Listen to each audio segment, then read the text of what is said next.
Nous sommes ravis de vous retrouver sur RTI 1 pour l'information. Conformément à la Constitution ivoirienne, ce 19 juin, le Sénat a clôturé sa première session ordinaire au titre de l'année 2024. Ouverte le 31 janvier dernier, cette session a été marquée par l'adoption de 19 textes de loi. Bilan largement retracé dans le discours de clôture de session de la présidente du Sénat, Kandia Camara.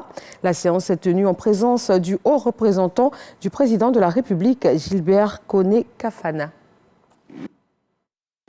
Ouverte le 31 janvier 2024, la première session ordinaire du Sénat connaît aujourd'hui son épilogue. Mesdames et messieurs, distingués invités, la première session ordinaire du Sénat a été riche et intense à divers niveaux.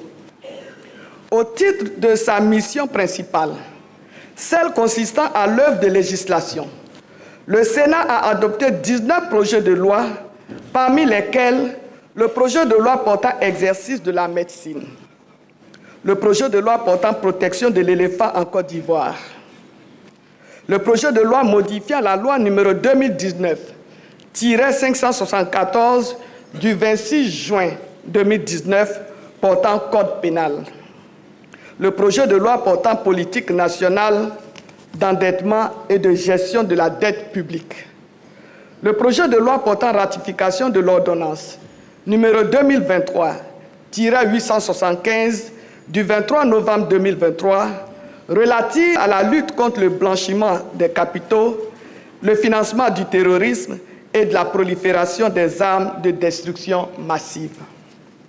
Le Sénat a adopté l'ensemble de ces textes au regard de leur contribution évidente à la régulation efficiente de la vie économique et sociale de la Côte d'Ivoire, mais également à la sécurisation de notre pays et de la sous-région. Au lendemain du message du président de la République, son Excellence M. Alassane Ouattara, sur l'état de la nation, prononcé ce mardi 18 juin 2024 devant le Parlement réuni en congrès, je suis particulièrement fier de vous l'affirmer. La Côte d'Ivoire se porte à merveille.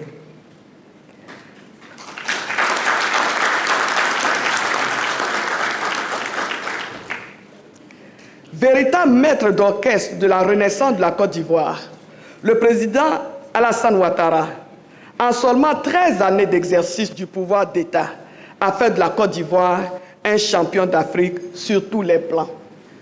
Les impressionnantes infrastructures qui se dressent fièrement sur toute l'étendue du territoire national, dans les domaines des routes, des écoles, des universités, des hôpitaux, de la sécurité, de l'énergie, des industries, du sport, illustrent brillamment l'excellent travail accompli en si peu de temps en faveur de l'amélioration qualitative du niveau de vie des Ivoiriens.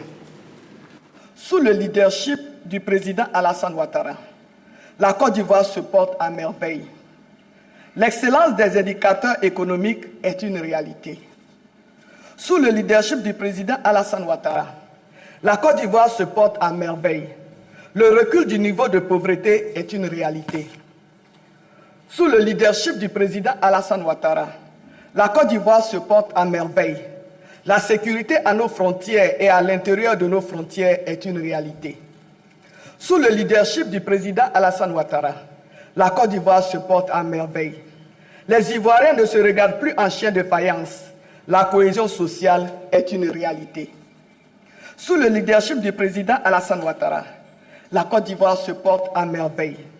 Elle glane nombre de trophées sur la scène continentale et internationale. Elle est championne d'Afrique de football, championne du monde de dictée, championne du monde d'informatique, et j'en passe.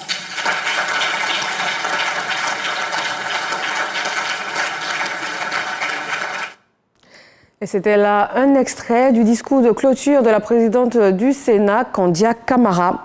Parlons de la digitalisation des services publics de Côte d'Ivoire. Le projet d'amélioration de la gouvernance pour la délivrance de tous les services de base aux citoyens fait un pas de plus. Il a remis ce jour 4 outils digitaux à 4 ministères afin d'accroître leur performance et la qualité de leurs services. Il s'agit des ministères de la Santé, de l'Éducation nationale, de la Justice et des Finances.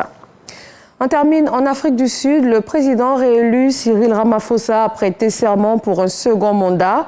Des milliers de personnes ont assisté à la cérémonie, dont des chefs d'État et de gouvernement étrangers. La Côte d'Ivoire y est représentée par son vice-président Thiemoko Mélié Koné. Devant ce parterre d'officiels et d'électeurs, Cyril Ramaphosa a promis de mieux faire au sein d'un gouvernement d'union nationale qui respectera les équilibres politiques et il assure la stabilité du pays. Merci de rester avec nous sur RTI 1. Prochain rendez-vous de l'information, 20h.